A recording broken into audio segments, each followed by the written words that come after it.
वंदे मातरम मित्रांनो. श्रीमंती ही केवळ नशिबाने मिळत नाही, तर ती प्रत्येकाला एका विशिष्ट मानसिक जडणघडणीतून किंवा संस्कारातून निर्माण होते असं म्हटलं तरी चालेल. आदी शंकराचार्यांनी सौंदर्यलहरी हा ग्रंथ केवळ स्तोत्र म्हणून किंवा तो ऊर्जा विज्ञानाचा एक महाकोश म्हणून लिहिलेला आहे. फक्त स्तोत्र नाहीये.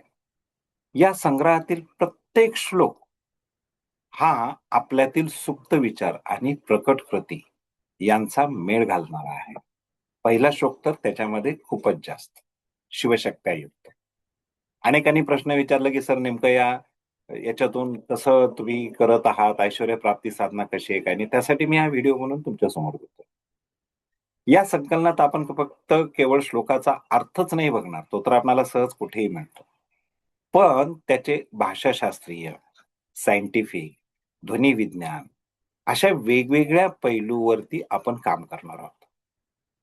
हा श्लोक एक म्हणत असताना श्वास घेण्याची एक विशिष्ट पद्धत आणि त्यावर माइंड प्रोग्रामिंग कसं करायचं यावर सखोल प्रकाश टाकलेला आहे. हा प्रवास आपल्याला फक्त मानसिक शांतता देणार नाही, तर भौतिक समृद्धीसाठी लागणारी ऊर्जा कशी सक्रिय करावी याचं संपूर्ण मार्गदर्शन हा पहिला श्लोक देत असतो. हा श्लोक केवळ एक मंत्र नाहीये. जसं म्हटलं तर ऊर्जेचा स्रोत आहे. कशासाठी आणि कोणत्या फायद्यासाठी वापरावं तेही आपण बघायला पाहिजे. बेसिकली इनिशिएशन म्हणजे आरंभ जिथं करायचा असतो किंवा सक्षमीकरण म्हणजे एम्पॉवरमेंट जिथं करायचं असतं, त्यासाठी हा श्लोक खूप फायद्याचा आहे. अनेक जणांचे समजा काममार्ग अडकलेली असतील, मार्गी लागत नसतील, अडचणी येत असतील, कामाला गती मिळत नसेल, तर हा श्लोक शक्ती प्रदान करतो. नियोजन आणि अंमलबजावणी या दोन्हीचं कॉम्बिनेशन करण्यासाठी हा ऊर्जा सक्रिय करतो. बऱ्याच वेळेस आपण द्विधा मनस्थितीत असतो, तर अशा वेळेस हा श्लोक बुद्धीला स्थिरता देतो.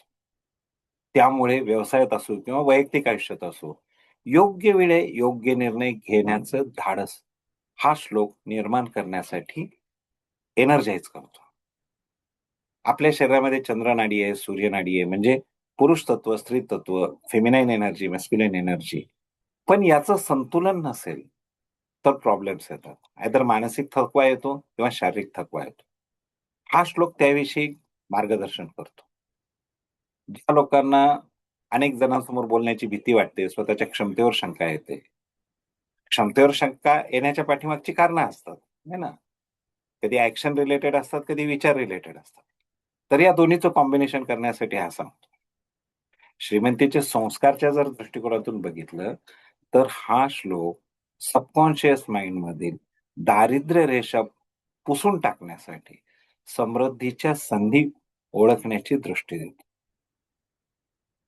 तसंच कुठलीही म्हणजे थोडक्यात जर आपण सांगायचं बघितलं, तर ज्यांना आपल्या आयुष्यामध्ये नवीन सुरुवात करायची आहे, जे उद्योजक आहेत, ज्यांना आपल्या मेहनतीचं चीज व्हावं असं वाटतं, अशा प्रत्येकाने ह्या श्लोकाचा अभ्यास, ह्या श्लोकाची साधना करायला हवी.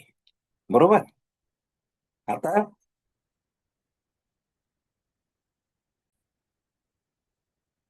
कसं आहे माहिती का? आपण कुठलीही गोष्ट वैज्ञानिक सपोर्ट असल्याशिवाय करत नाही. जर त्या गोष्टी पाठीमागे सायन्स असेल, तरच आपण त्याच्याविषयी सांगतो किंवा त्याच्याविषयी करायला सांगतो. ते वापरायला सांगतो. बेसिकली हा श्लोक, पहिला श्लोक, हा न्यूरो सायंटिफिक दृष्टीने बघितलं तर काय आपल्यामध्ये बदल घडवतो. ध्वनीच्या स्पंदनाप्रमाणे बघितलं, आहे ना, सायमॅटिक्स पद्धतीने, तर आपल्याला काय याच्यामधून फायदे होतात. तसंच इमोशनल इंटेलिजन्स याच्यामुळं कसा वाढतो, हे आपण पूर्णपणे सायंटिफिकरित्या बघणार आहोत. याच्यामध्ये मी तुम्हाला सांगितलं, की श्वासोश्वास, ब्रीथिंग याच्यावरही काम केलेलं आहे. याच्याने काय होणार आहे? तर त्याच्यामुळे मॅनिफेस्टेशन टेक्निक किंवा मॅनिफेस्टेशनची शक्ती ही वाढायला मदत होते. कारण एक लय येते. याचाच अर्थ नर्व्हस सिस्टम आपल्यातला आळस काढून टाकणं, गतिशील राहणं आणि कुठलंही काम करण्यासाठी लागणारं जे विज्ञान असतं, ते सगळं आपण या श्लोकाच्या माध्यमातून पाहणार आहोत. या श्लोकासोबत जे यंत्र आहे, तो यंत्राचाही भाग आहे. आता बेसिकली प्रश्न असा पडतो, की यंत्र कसं हे करायचं? यंत्रामुळे काय फरक पडतो? यंत्राच्या भौतिक संरचनेमुळे आपल्या इमेजला, माइंडला काहीतरी मिळतं आणि तो मिळणारा जो भाग असतो, तो आपल्या ब्रेनला काही गोष्टी देतो. बरोबर? एखादा त्रिकोण बघितला, चौकोन बघितला, तर आपल्याला जाणवतं की नाही हा त्रिकोण आहे, हा चौकोन आहे. त्याची एक वेगळी एनर्जी लक्षात येते. एखाद्या गोष्टीकडे आपण कंटिन्युअस बघितला, आपण बिंदूकडे बघतो किंवा एखादा सर्कल असतो, त्या सर्कलाच्या सगळ्या लेयर्सकडे बघतो. अहो साधं जाऊ द्या, श्रीयंत्राकडे बघितलं तरीही इथे काय फरक पडतो, त्याचे रिसर्च पण झालेले आहेत. बरोबर? म्हणजे ह्या सगळ्या गोष्टी ह्या यंत्राच्या माध्यमातून कशा मिळतात. हे यंत्र म्हणजे काय डायरेक्टली तुम्हाला काम करणार नाही, हेही लक्षात घ्या. प्रत्येक गोष्ट ही तुम्हाला माइंड प्रोग्रामिंग करायलाच पाहिजे. पण ते नेमकं काय माइंड प्रोग्रामिंग आहे, ते महत्वाचं आहे. फिजिकल वर्क आहे, मेंटल वर्क आहे, है ना? शारीरिक मेहनत आहे, बुद्धीची तेज आहे. परंतु यांचा फरक कसा पडतो? यामुळे काय प्राप्त होतं? हा या श्लोकाच्या भावार्थातून आपल्याला लक्षात येईल. प्रत्येक शब्दाचं काहीतरी महत्त्व आहे. प्रत्येक अक्षराचं काहीतरी महत्त्व आहे. त्याचा आपल्या चक्रांवर होणारा परिणाम आहे. आणि ज्यावेळेस एखादी आपण प्रकृती पाहतो, आकृती पाहतो, इमेज पाहतो. जसं शिवाची आपण इमेज पाहिली, चित्र पाहिलं, तर आपल्याला काहीतरी वेगळ्या गोष्टी जाणवतात. बरोबर आहे.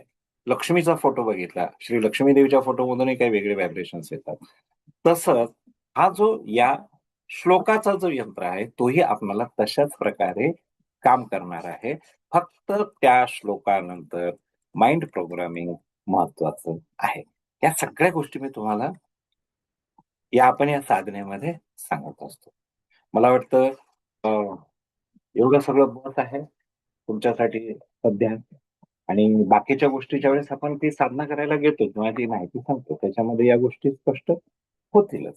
सो सौंदर्य लहरी ऐश्वर्य प्राप्तीसाठी. लक्षात घ्या सौंदर्य लहरी किंवा आदी शंकराचार्यांनी सगळ्या सांगितलेल्या गोष्टी भौतिक सुखासोबत आध्यात्मिक सुख आणि मोक्ष प्राप्तीसाठी सांगितलेल्या आहेत.